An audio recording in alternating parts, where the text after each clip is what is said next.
you girls, welcome back to the channel. Oh my god, I haven't filmed a sit down video in so long, but that's okay. I actually kind of missed it. So in this one I thought I would share with you African proverb that you would benefit from knowing and their meanings.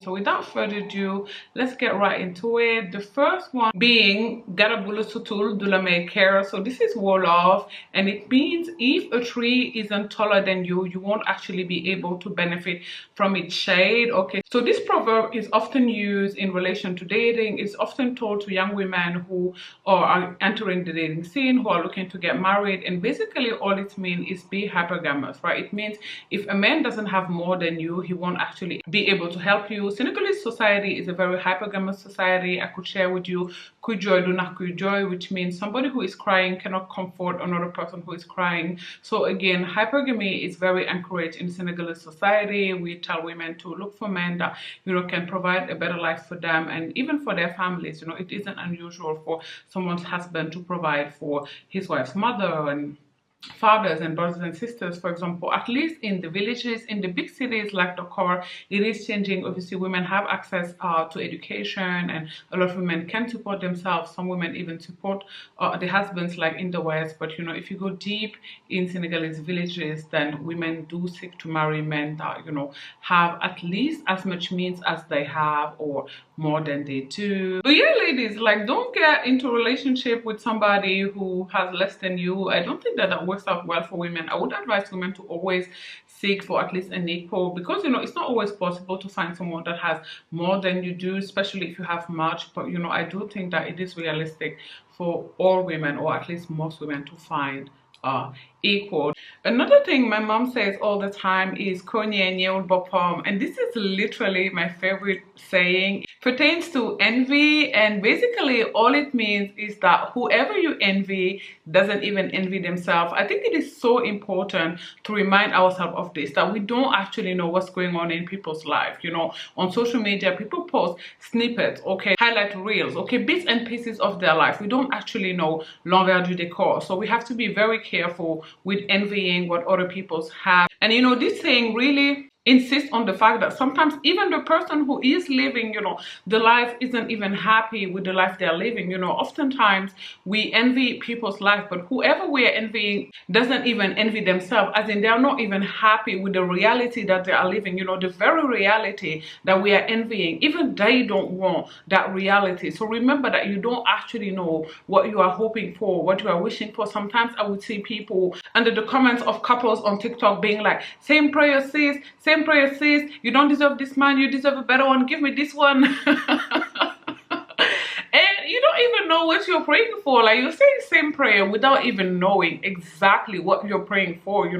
How many times have this couple later came out, or at least one of them came out and said the other one was abusive? Some people even release footage of them being hit, etc., yada yada yada, blah blah blah. You don't know whether these people are going through financial difficulties. You don't know exactly what they're going through, but you're out here envying them so much, wanting exactly their life without even knowing what is the life that you are wanting. What is this life that you are wishing for? This reality that you are saying to God, that I beg, give them to me. You don't even know them. Now what for you? Careful, okay? Be really careful what you wish for, because at the end of the day, you don't know what's going on behind closed door. Again, sometimes God will actually, one day I'm going to film a video where I talk about this. It's not going to be this one, where I actually used to watch this couple many moons ago when I was, in my early 20s. And I used to say, I want God to send me a man that is just like this one. Just like this one. And he did. And baby. Again, that's a different video for a different day. But yeah, be mindful what you wish for, because you don't actually know what it is. And another thing that I personally say all the time, now this is not a Senegalese saying, it's just something that I came up with, and it is whoever you envy you. About envy, I can guarantee you, I promise that whoever it is you envy the most in this world, whether it's Beyonce, whether it's Barack Obama, whether it's Michelle Obama, they envy you as well. I know you're sitting on your couch thinking, girl, you're crazy. Michelle Obama doesn't even know of my existence. How could she possibly envy me? Well, she does. There is a trait that you possess that Michelle Obama actually wishes she had. all human beings have gifts. Okay, we don't all have the same gifts, but we all have a gift. We all have a particular talent.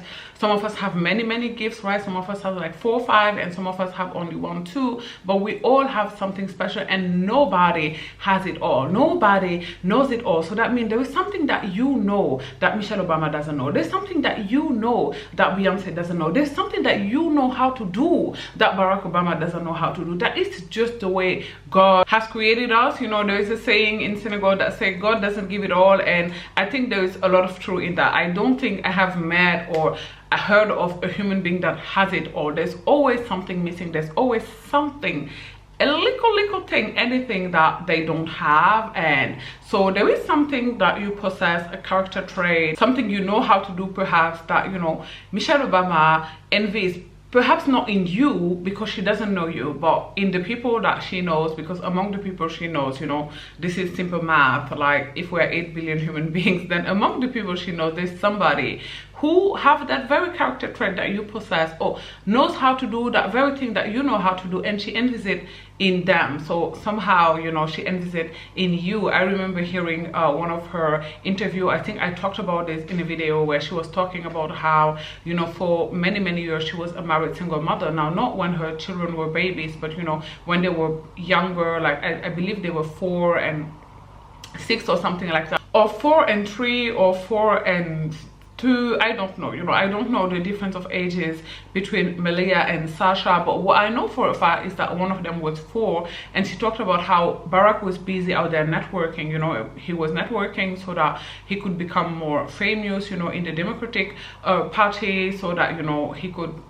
eventually be their candidate, right? So, you know, it does take quite a lot of networking to get, you know, to the place that he's gotten, you know, to even get to the position of being candidate, take quite a lot of networking. So, and she talked about being at home with the kids a lot, with the girls a lot, you know, having to take care of them basically by herself, basically being a married single mother. And I know at the time, you know, or I can imagine at the time, right, that she envied, you know, women who had the husband in the home, right? Women who husband were not going to become Barack Obama, but, you know, every night they came home and they helped with the kids. You know, they made dinner or put the kids to bed, or they did laundry or whatever, right? So remember that whoever you envy envies you. There's always somebody that you possess that someone you envy wish they possess, and vice versa, right? The same way, you know, again, we can imagine if Michelle Obama envied the woman whose husband came home and did laundry and cooked dinner, the same women, right?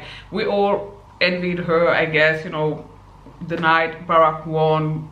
Millions of women, you know, probably hundreds of millions of women watched that moment of, you know, him and her. And, you know, I remember the 2 little girls, they were so cute with the hair and everything. And I know a lot of people, at least at that very moment, a lot of black and brown women, perhaps even women who are not black and brown, wish they were her. So yeah, remember, whoever you envy envies you too. Oh, and I guess this is in adequation with the next saying that I wanted to share with you, and it is that Nyan Bunangu Sonal Borong, which is be mindful what you wish for, because you may actually get it. Now, I know that it sounds crazy, but sometimes the things that we so wish for, when we get them, they come with their own kind of form. Think of really wealthy people who have lost their family members in the process, they lost their friends in the process, because those people feel entitled to their funds and they don't want to fund those people's entire lifestyle, and now the friendship is gone. Now they no longer have a family. Of course, they have the money, they have the fame, but they no longer have a family. So sometimes what we wish for desperately does come with its own set of challenges. I know that even for me, you know, there is nothing I want more today than probably, you know, my channel blowing up or getting 100,000 subscribers or whatever. But sometimes I think about it and I think, you know, if I actually get it, how will it really change my life? And the truth is, it probably wouldn't change it by much, you know, like, I mean, my day-to-day life, you know, I may be really excited for like 1 month, but after that, like, I'm still going to be anxious. I'm still going to have depression. Like, it's not going to change in the grand scheme of things. It's not going to change much. Getting the YouTube fame or the YouTube money is not going to change so much to my day-to-day reality, to my day-to-day life. And I'm still going to cook for my daughter. Like, I'm still going to just do the regular things, you know, laundry that I do every single day. And then sometimes I think about even the negativity that may come out of blowing up on YouTube, you know, getting all these comments and, you know, of people who don't like you, who don't like what you're saying, who don't agree with what you're saying. Like, how will that affect my mental health, like, which is the mental health of someone who already struggle with depression and anxiety? So sometimes I do think about that, because I think a lot of the time we wish for things and we don't even think about how those things, if they do manifest, how they're going to affect us. And like I said, in the grand scheme of things, I don't think that whatever it is you think you are so desperate for today, I don't think that you getting it is going to change much to your life. You know, I remember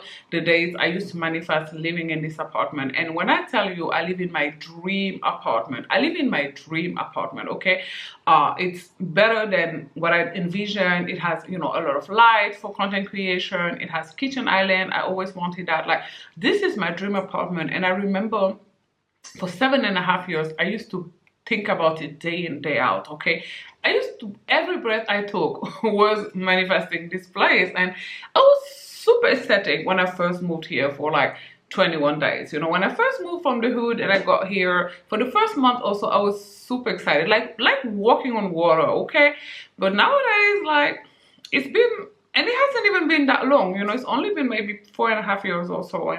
But it has been normalized, like, this is the new normal, right? This is my normality. And I won't say I'm not grateful for it, but I know for a fact I'm not as grateful for it as I should be. So yeah, and you know, that's just human nature. You know, anybody who wants to work towards a huge goal can tell you this, that once they achieve it, they're gonna be on a really high for, like, you know, about a month, and then they're gonna wish for something else. I guess it's who we are as humans in our nature. So yeah, I hope that, you know, you found this video helpful or entertaining in some way, shape or form. I could share many more things with you, but I have never created this type of content, and I don't know, you know, how you guys are gonna like it. So I'm just gonna see first how it will do with the algorithm, and then we will decide if we want part 2. If you do want part 2, let me know in the comment section down below. Do not forget to subscribe to my channel as well, and I will talk to you girls tomorrow, 4 p.m. Eastern Standard Time. Bye guys, thanks for watching. Mwah.